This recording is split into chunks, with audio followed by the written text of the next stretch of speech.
Hello viewers, আমার চ্যানেলে সবাইকে স্বাগতম। আশা করছি সকলে ভালো আছেন। আপনাদের মাঝে আরেকটি নতুন ভিডিও নিয়ে হাজির হয়েছি। আজকে একটা আমের ডেজার্ট বানাবো। আমের সিজন শেষ হওয়ার আগেই এই রেসিপিটা আপনারা ট্রাই করতে পারেন, খুব মজার। সেজন্য প্রথমে একটা ডিম ভেঙে নিচ্ছি, তারপর এর মধ্যে একটু ভ্যানিলা এসেন্স দিয়ে দিব ডিমের এই আষ্টে গন্ধটা দূর করার জন্য।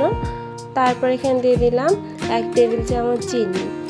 এরপর এখানে সামান্য একটু লবণ দিয়ে দিব। তারপর এগুলোকে খুব ভালোভাবে মিশিয়ে নেব চিনিটা গলে যাওয়া পর্যন্ত। এরপর এখানে আমি একটু দুধ অ্যাড করে দিলাম। আমি এখানে পানির সঙ্গে পাউডার মিল্ক মিশিয়ে রেখেছিলাম, আপনারা চাইলে লিকুইড মিল্কও দিতে পারেন।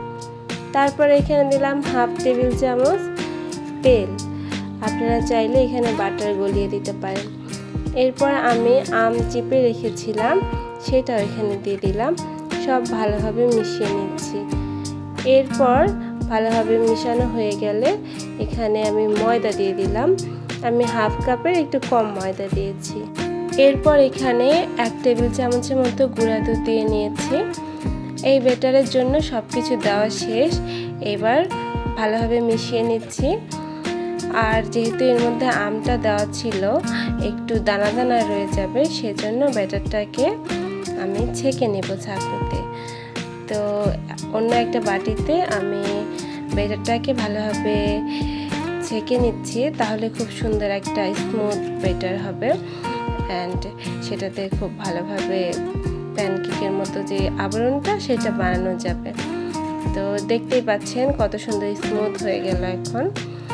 তো এইবার এই ব্যাটারটা আমি চুলায় একটা প্যান বসিয়ে দিয়ে হালকা গরম করে নিয়ে চুলায় দিয়ে দিলাম 2 চামচের মতো।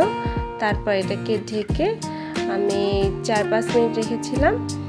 এরপর এক পাশে আমি কিন্তু রান্না করে নিয়েছি, 2 পাশে করা যাবে না, এক পাশে করে উঠিয়ে নিয়েছি। তারপর এভাবে সবগুলো করার পর আমি এখানে হুইপ ক্রিম নিয়ে নিলাম। এখানে আমি ট্রপিক্যালটা নিয়েছি, আপনারা আপনাদের পছন্দ মতো নেবেন। নিয়ে তারপর এটাকে আমি বিট করে নিচ্ছি। প্রথমে 30 সেকেন্ডের মতো আমি লো স্পিডে বিট করে নিয়েছি। তারপরে মিডিয়াম থেকে হাই স্পিডে বিট করতে হবে। তো এখন আমি হাই স্পিডে বিট করছি আর আমার বিট করা অলমোস্ট শেষ। তো দেখতেই পাচ্ছেন খুব সুন্দরভাবে ক্রিম স্টিফ হয়েছে। তো এবার এটাকে আমি ওই যে বানিয়ে রাখা যে প্যানকেকের মতো সেটাতে দিয়ে দিব। পুরোটা দিব না, মাঝামাঝি জায়গায় একটু দিয়ে নেব। তারপর এখানে আমি দেব স্লাইস করে রাখা একটা আম। তারপর দিয়ে 2 পাশ দিয়ে সুন্দর করে মুড়িয়ে দেব। তো মুড়িয়ে দিলে আজকে আমাদের রেসিপি শেষ। আপনারা এই অবস্থাতেও খেতে পারেন, তবে যদি এটাকে ফ্রিজে রেখে আর একটু ঠান্ডা করে খাওয়া হয় তাহলে আরও বেশি মজা লাগে। তো সেজন্য আমি এটাকে ফ্রিজে রেখে দিয়েছিলাম, আধা ঘন্টার মতো ঢেকে রেখেছিলাম। তো আধা ঘন্টা পর এই যে কেটে নিয়ে সার্ভ করেছি। তো এটাই আজকে ফাইনাল লুক। আর ভিডিওটা ভালো লাগলে আমার চ্যানেলকে সাবস্ক্রাইব করবেন আর ভিডিওটাতে লাইক কমেন্ট করবেন। আল্লাহ।